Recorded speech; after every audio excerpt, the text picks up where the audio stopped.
For eons, the warp had been untouchable, a sea of screaming souls and endless nightmares. It devoured sanity, warped reality, and crowned monsters as gods. But one day, a fracture appeared in the storm. It wasn't demonic, nor psychic. It was perfect light, a brilliance that didn't belong to this universe or any before it. The Chaos Gods turned their gaze toward it, expecting prey. What they found instead was purity made flesh, the embodiment of creation itself descending into corruption. Khorne was the first to react. The Blood God roared, his voice cracking planets in half. Rivers of rage surged toward the intruder, yet every drop of fury that touched the light vanished. No explosion, no battle cry, just silence. For the first time since existence began, Khorne's rage found nothing to consume.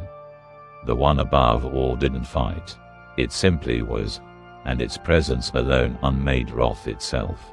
The god of war stared, and felt something alien, fear. Tzeentch, the architect of fate, tried to twist destiny. Millions of futures shifted, timelines screaming as he rewrote reality to erase the intruder.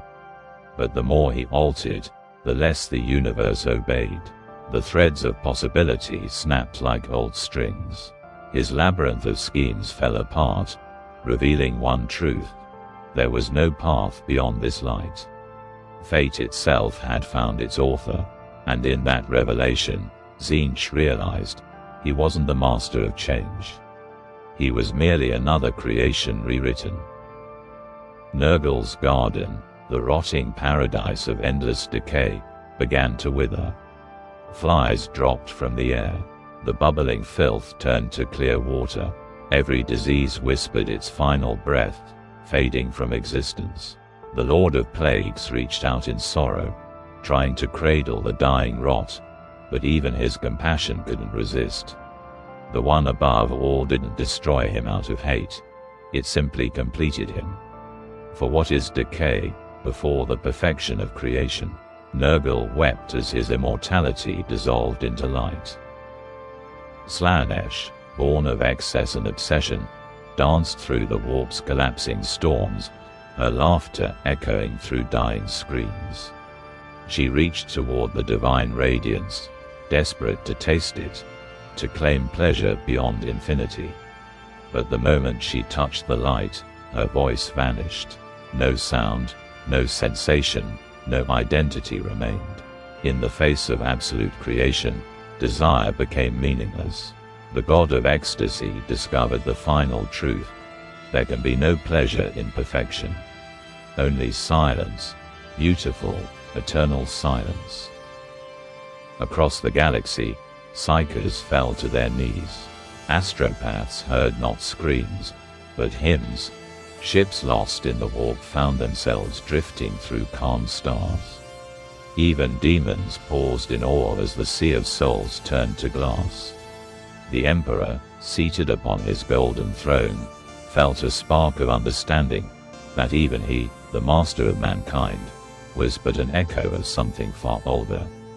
For one infinite heartbeat, he bowed his head and smiled. The warp, the source of every nightmare, every god, every impossible miracle, began to fold. Its endless storms dimmed, its screaming tides froze into stillness. The one above all did not conquer, it restored. Chaos was never an enemy, only a reflection of what creation left behind. In that moment, light and shadow fused, truth devouring madness. The Immaterium no longer hungered, it understood, and for the first time since time itself was born, the multiverse took a breath of peace. Then, just as it came, the light vanished. No explosion, no aftermath, only calm. The warp, now silent, shimmered like glass before reigniting with faint echoes of memory. The Chaos Gods were gone, or perhaps reborn into something greater.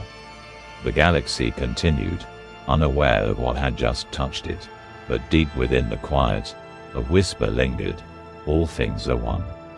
All chaos returns to creation, and somewhere beyond existence, the one above all smiled and walked away.